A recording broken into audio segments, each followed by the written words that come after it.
Hello, my name is Adam Buckles, and I'm presenting my comprehensive case study on Microsoft. First, we're going to look at the case abstract. Microsoft is the largest software company. They produce software, hardware, products, and services. Their CEO is resigning within the year, which leaves them looking for a new one. They've made acquisitions of Skype and Yammer. They have too much goodwill on their balance sheet because they paid too much for certain acquisitions. And they should look into human emotion research because it's a promising avenue.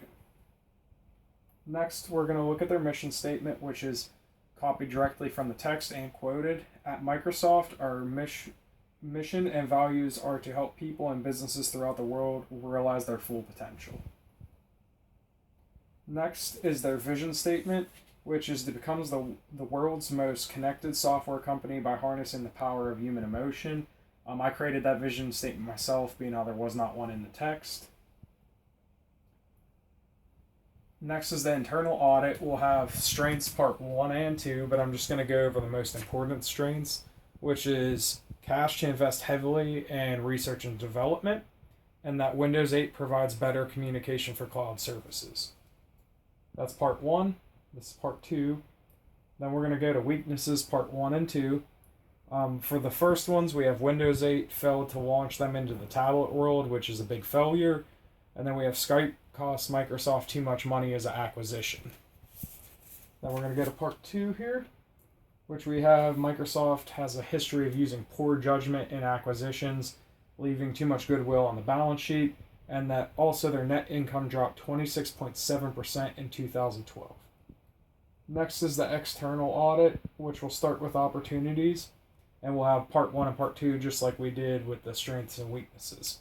So we have that Microsoft could undercut Apple's prices in the tablet market to revitalize sales in other categories. Cloud computing usage is growing. Tablets and TVs may lose market share to human emotion and eye gaze technology. Skin stretch feedback takes human emotion into account as well. And that's part 2 of our opportunities. Now we're going to go to threats, which will have part 1 and 2 as well. The world is becoming less dependent on PCs, which has traditionally been Microsoft's bread and butter, so obviously that's a big threat to them. The iPhone is the world's leader in market share, and Android makes the most popular smartphone platform. And next is our space matrix after part 2 of threats. Our space matrix is primarily showing the coordinate that it's in. I did not show every single coordinate. The point is 1,0.6, indicating an aggressive profile. Being how it's closer to the origin, though, they should not be overly aggressive when it comes to strategy. And then the next slide, I'll have some space matrix details. Now, I'm just going to highlight the most important ones at each part. So for competitive position, tablet market got a -5, and position in cloud-based systems got a -4. Industry position, growth potential got a 6, falling PC demand got a 2.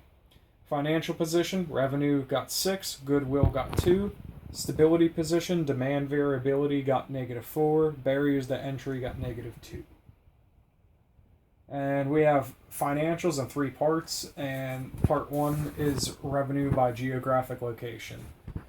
52% of their revenue is in the US approximately, and 48% is outside of the US approximately, which shows some diversification, but over half of the revenue is in the US.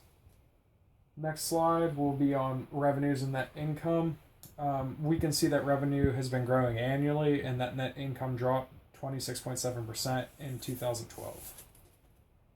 And the last part of our financials is a comparison with them and their rivals. The key notes here are that they have the lowest earnings per share, but they have the largest number of shares outstanding, which is not a good thing, and that they have the lowest net profit margin. Next, we'll move into our strategy formulation, which we have 4 long-term objectives. The first one is to become a better competitor in the tablet market, primarily against Apple. The next is to launch products that would focus on human emotion. The third is to create new mobile devices that would reduce accidents. And the fourth is to harness income from Skype besides call charges. Short-term objectives, we have two, which is to replace the CEO, being how he's going to resign within the year, and to change to a strategic business unit structure, being how that would better fit the business and was suggested by the text.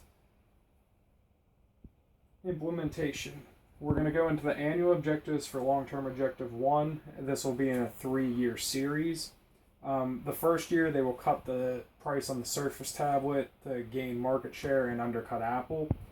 Year 2, a new tablet with better features and a better price will be designed. And year 3, they will release the new tablet into the market and further gain more market share. Now we're going to move on to annual objectives for long-term objective 2. The first year, they will hire experts in human emotion technology, being how that's not Microsoft's main category. They should hire some outside people, I believe. Year 2, they will allot money and time to create products and services related to human emotion technology. Year 3, they will prototype and test services. Year 4, they will release the products and services. In year 5, they will adjust the products and services and prune any failures. Being how this is a newer category, we expect there probably will not be all 100% success through this process. Then we'll move on to the annual objectives for long-term objective 3, which is also in a 5-year series. For the first year, they'll study the causes of mobile device accidents, not just texting, anything that's possible. 2, they'll prototype devices, meaning year 2. Year 3, they'll release these devices. Year 4, they'll calculate how many accidents were prevented. Year 5, they'll launch a campaign after the initial sales to basically, if they were reducing accidents, brag about it, kind of like Volvo brags about how they're the safest car. And then we'll have our annual objectives for long-term objective 4, which are in a 3-year series.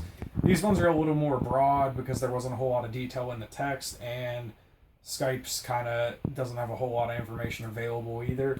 So for year 1, they'll begin a pay-for-advertising service, which will harness some revenue that's not from call charges. Year 2, they'll hire a team to look at other potential areas for revenue streams. In year 3, they'll pursue those promising avenues. Next, we'll go to our policies, which there's 6 policies, 1 through 3 on this slide, and 4 through 6 on the other slide. So policy 1 is that the tablet expansion team will have their bonuses based on market share, primarily because they're just trying to undercut Apple. They're not trying to make as much money as possible. They're going to make their money on the sales of other products, but once the tablet market's booming. Policy number 2 is related to human emotion products and services. Bonuses will be based on the success of these products, and job security will be tied to getting to at least the prototype stage. For mobile devices, job security will be tied to meeting deadlines, and salary will be increased if they decrease accidents. Then we're going to look at 4 through 6. The Skype team's job security will be tied to generating income off of Skype, and they will be bonused if Skype becomes profitable, being how Skype has been doing horrible. The 5th one is that a new CEO will be chosen by insiders and outsiders that are both informed. And the 6th one is that strategic business units will be created if needed. As I mentioned, that's a better type of format for the organization. For strategy evaluation, it will be performed on a continuous basis, and deadlines and goals would be the primary evaluation measures. Also, all the teams will conference on a regular basis, plus have monthly meetings. Corrective actions will be based on deadlines and effort. Termination will be at a gradual pace. Now's our conclusion. So, Microsoft needs to compete better in the tablet market, primarily by undercutting Apple and making a better product. They need to use Skype to the full potential to get revenues outside of call charges, mostly off of advertising initially, and then other potential revenue streams. Products and services focused on human emotion provide a great opportunity. That's something they could really take the lead on. Diversification using devices for people on the go to reduce accidents is something that Microsoft could expand into, that they could also become the market leader on. and they also need to recover in the tablet market and gain market share. And they should gain market share as a whole, not just in the tablet market from this. Thank you. That's my comprehensive presentation.